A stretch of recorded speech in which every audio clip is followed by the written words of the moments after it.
नमस्कार, मैं हूं आपके साथ काजल सोनी। स्वागत है आप सभी का दैनिक भास्कर के डिजिटल प्लेटफॉर्म पर। पश्चिम बंगाल की सियासत ने इस बार एक ऐसा मोड़ ले लिया है जिसकी कल्पना लंबे समय तक राजनीतिक विश्लेषक भी नहीं कर पा रहे थे। दशकों से चले आ रहे सत्ता के समीकरण अचानक बदलते दिखाई दिए हैं और बीजेपी ने राज्य में जिस तरह से अपनी पकड़ मजबूत की है उसे एक ऐतिहासिक राजनीतिक बदलाव माना जा रहा है। तो जनाब, कहानी शुरू होती है पश्चिम बंगाल से, जहां चुनाव कोई साधारण प्रक्रिया नहीं बल्कि पूरा पॉलिटिकल थ्रिलर शो बन जाता है। हर बार नया सीजन, नए डायलॉग, नए हीरो और सबसे बड़ा ट्विस्ट, कौन किस तरह पलटी मारेगा ये आखिरी एपिसोड तक साफ नहीं होता। इस बार बीजेपी ने मैदान में एंट्री ऐसे ली जैसे कोई फिल्म का पावरफुल हीरो इंटरवल के बाद सीधे विलन के सामने खड़ा हो जाए। रणनीति सीधी थी, अगर ममता बनर्जी को चुनौती देनी है तो उनके सामने सबसे मजबूत चेहरा उतारो, और इसी के साथ शुभेंदु अधिकारी को नंदीग्राम में उतारा गया। ये मुकाबला आम चुनाव नहीं था बल्कि 1-on-1 फाइनल बॉस फाइट बन गया। अब बीजेपी का पूरा नैरेटिव तैयार हुआ। बंगाल को बचाना है, बदलना है और वापस लाना है, और इसके लिए जो शब्द चुने गए वह भी एकदम फिल्मी थे। बंगाली गौरव, बंगाली अस्मिता, भद्र लोक संस्कृति और परंपरा, मतलब इमोशन प्लस पॉलिटिक्स बराबर पूरा पैकेज। इसके साथ ही एक और बड़ा मुद्दा सामने आया, घुसपैठ का नैरेटिव। इसे बीजेपी ने इस तरह पेश किया कि जैसे ये सिर्फ सीमा का नहीं बल्कि सुरक्षा, संस्कृति और पहचान का सवाल है। डेमोग्राफी बदल रही है, जैसे बयान चुनावी माहौल में ऐसे गूंजे जैसे कोई ट्रेलर रिलीज हो रहा हो और जनता से पूछा जा रहा हो आप किस साइड है।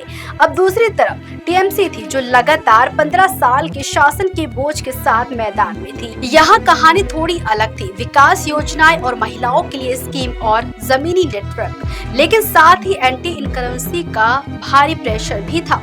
जनता के मन में सवाल थे, रोजगार कहाँ है, उद्योग क्यों नहीं आया और प्रशासन पर इतने आरोप क्यों। और फिर आता है चुनाव का सबसे मसाला पार्ट, धार्मिक और सांस्कृतिक टकराव। जय श्री राम के नारे कभी सड़क पर गूंजते दिखे, कभी राजनीतिक बयान बन गए। वहीं दूसरी तरफ काली पूजा, राम मंदिर और हनुमान चालीसा और धार्मिक प्रतीकों का इस्तेमाल दोनों तरफ से हुआ। धीरे धीरे चुनाव एक वोटिंग प्रोसेस कम और आइडेंटिटी डिबेट ज्यादा बन गया। बीजेपी ने इसे और धार दी, राम मंदिर बनाम आस्था, बंगाल बनाम बदलाव और भय बनाम भरोसा जैसे स्लोगन से। वही टीएमसी ने इसे संविधान, विधिवत्ता और सामाजिक सौहार्द के फ्रेम में रखने की कोशिश की।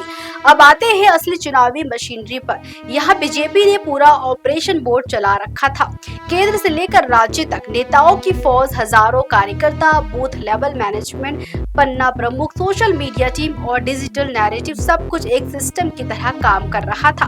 रैलियां, रोड शो, भाषण ऐसे थे जैसे हर दिन कोई नया एपिसोड रिलीज हो रहा हो।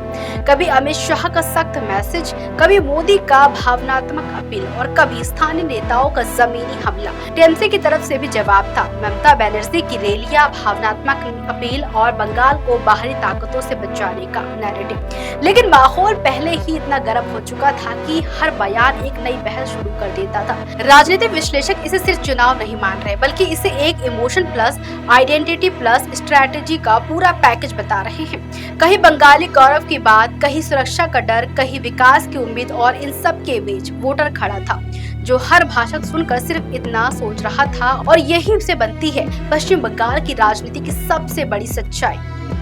देखते रहिए दैनिक भास्कर डिजिटल। राजनीति हो या क्रिकेट, देश विदेश की ब्रेकिंग हो या आपके मोहल्ले की बड़ी खबर, सब मिलेगा एक ही ऐप में, सबसे तेज और भरोसेमंद। अभी डाउनलोड करें दैनिक भास्कर डिजिटल।